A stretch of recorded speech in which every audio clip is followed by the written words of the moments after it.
Dojenje je prirodni nastavak trudnoće i predstavlja najljepšu i najčvršću vezu između majke i djeteta do kraja života.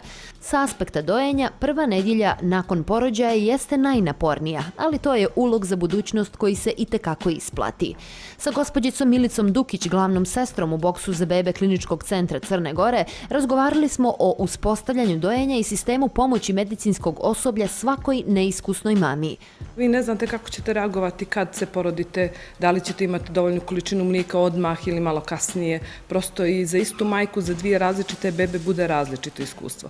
Tako da u svakom slučaju prenaglašeni tretman ili briga prije samog porođaja prosto je nepotrebno. Zato što majke kad se porode, tad uspostavljaju kontakt sa bebom i prosto tad i do bebe ponekad zavisi. Ima beba koje su onako ne linje, nego jednostavno u početku im treba malo i više vremena da se odmore pa da krenu.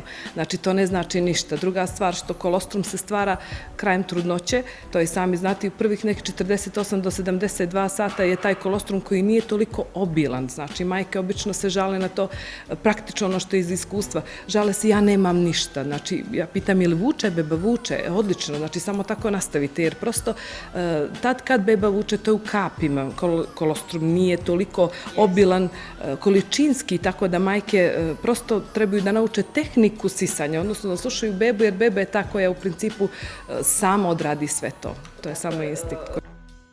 Teže padne ta misterija oko tog mastitisa, znači jer prosto ne svaka majka, ali često majke dođu sa tim strahom da će imati upalu grudi, odnosno mastitis, i onda nekako iz nekog neznanja, ajde da kažem ne neznanja, nego neiskustva ili pogrešno prenešenih informacija, pogrešne stvari rade. Znači, grudi kad krenu, prosto, znači, normalno je. Kad beba sisa, ona sisa kolostrum. Majka ne osjeća ništa i onda počne da pije više tečnosti jer je neko rekao da to izaziva veću količinu mlijeka, a i ne zna da možda da je to normalno i da je priroda to tako napravila da jednostavno koliko beba sisa, beba ni ne može veliku količinu mlijeka da sisa odmah, sve i da imate ne znam koje količine. Tako da je malo prenaglašena priča oko tih upala dojki, odnosno mastitisa, i uglavnom je to od strane majki, jer one su te koje se boje toga, ali u svakom slučaju kad im kažete da ste vi tu i da to se neće desiti i da na neki način ćete spriječiti, kao što i možete da spriječite, onda sve to bude mirnije. Beba je ta koja je najbolja pumpica i najveći, znači, lijek i najbolji lijek za mastitisa, odnosno za neku vrstu upala dojke. Prva je osnovna stvar, kad beba hoće da sisa, onda ste vi riješili pola problema. Znači, prosto jednostavno beba koja hoće da sisa, ona će da bukvalno bude lijek za vaš problem. Druga stvar, tečnosti pijete onoliko koliko ste žedni, znači neprenaglašeno pijete koliko ste žedni i da znate da to ne utiče toliko na količinu vašeg mlijeka. Treća stvar, što prosto ja kao sestra sam uvijek za tu alternativnu medicinu, ništa loše nisam čula, a na kraju krajeva mi se svi negdje vraćamo tim nekim starim pričama, adaptacije bebe 40 dana, da prosto i majke i beba se jedna na drugo adaptiraju prvih mjesec dana, tako da ne očekujete od sebe da vi sad bebu kad odete kući obročite na 3 sata, beba sisa po potrebi.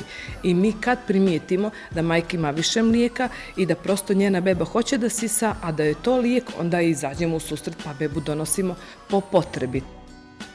Koliko god da se trudite da vam bradavice ne budu bolne ili izvučene, niste u mogućnosti da to uspostavite sa bebom, jer prosto bol je bol.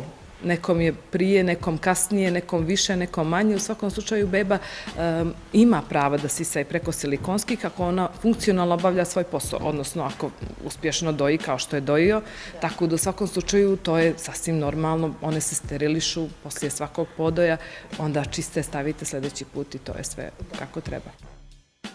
Pa ne treba svako da ima pumpicu, ali kod nas na odeljenju postoje pumpice, tako da i majke ne moraju baš da dođu s pumpicom kod nas.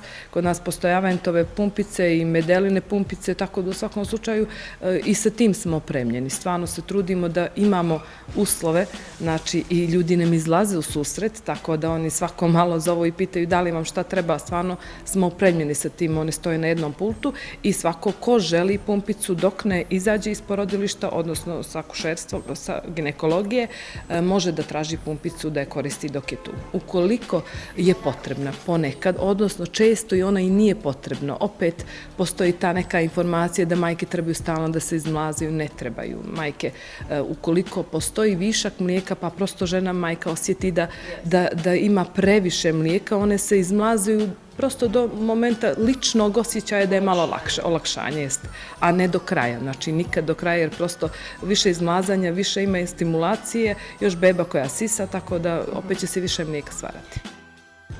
Ja mislim da mi živimo u slobodnoj zemlji, tako da niko nikog ne treba da osuđuje ako neko ne želi da doji.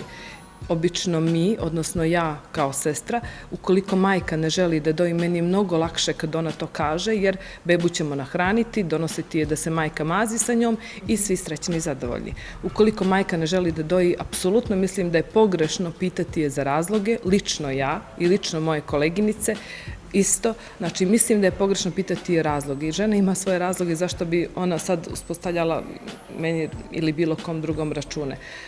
Prekid podoja što se tiče nas, odnosno sestara, jeste da odradimo ono što je doktor, odnosno ginekolog rekao da se odradi. Ako on kaže da je tu supresije, onda obično to ide fizičkim suprimiranjem, podvezivanjem grudi, za ostalo sve mora s ginekologom da vidim. Što se tiče neke medikamentozne terapije, znači tu sestra nema nikakve uloge. Bilo da ste pobornik ili protivnik dojenja, vjerujemo da vam je današnja priča prijala. Priču sa gospođicom Milicom Dukić nastavljamo idućeg utorka kada ćemo pričati o tretmanu beba kada napuste bolnicu i konačno dođu u svoj dom.